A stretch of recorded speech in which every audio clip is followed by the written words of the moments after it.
Assalamualaikum warahmatullahi wabarakatuh. Perkenalkan, nama saya Yohanendra Kuswaya. Saya akan menerangkan tentang stomata, trikomata, dan membuka menutupnya stomata. Nah, oke, langsung saja kita akan membahas tentang stomata. Yang pertama adalah pengertian. Stomata ini adalah derivat dari epidermis pada bagian daun. Nah, dan stomata ini bentuknya itu seperti celah atau lubang dan biasanya terdapat pada bagian atas atau bagian bawah daun. Nah, dan stomata ini fungsinya sebagai pertukaran gas dan pengurangan penguapan.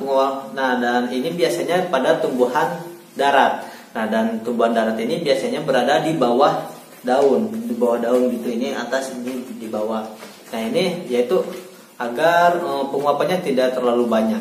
Nah, namun ada pada bagian atas ini biasanya pada tumbuhan air. Nah, itu dari fungsinya. Dan dari tipe-tipenya ini ada anomositik, anisositik, parasitik, diasitik, mesogen, verigen, dan mesoverigen. Itu dari stomata.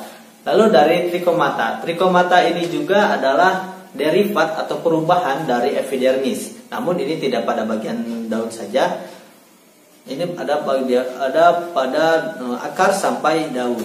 Nah, dan trikomata ini bentuknya seperti rambut, sisik, rambut kelenjar, tonjolan, dan lain-lain.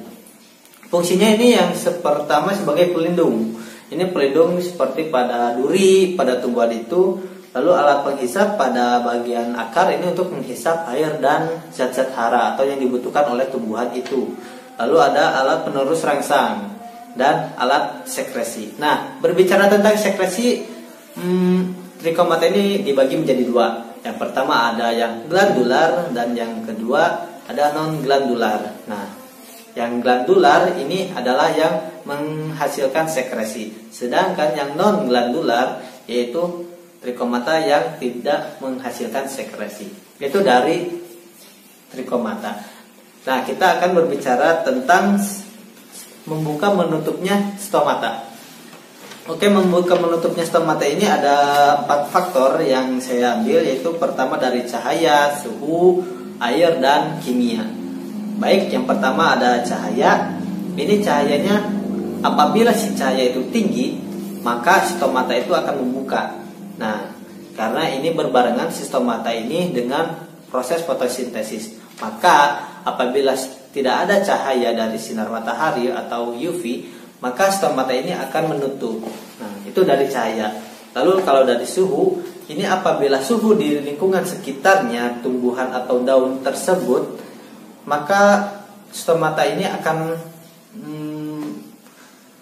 membuka.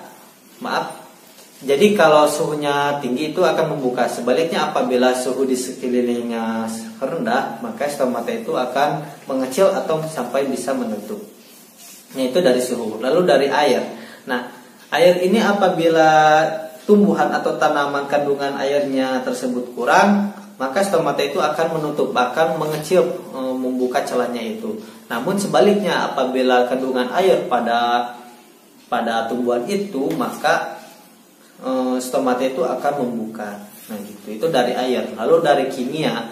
Kimia ini saya ambil contohnya dari kalium klorida dan kalsium klorida. Nah, ini perbedaannya pada saat si daunnya itu diberi cairan itu atau direndam dengan cairan itu. Nah, perbedaannya daun yang diberi cairan kalium klorida ini akan stomata itu akan membuka celahnya atau si porinya itu akan membuka.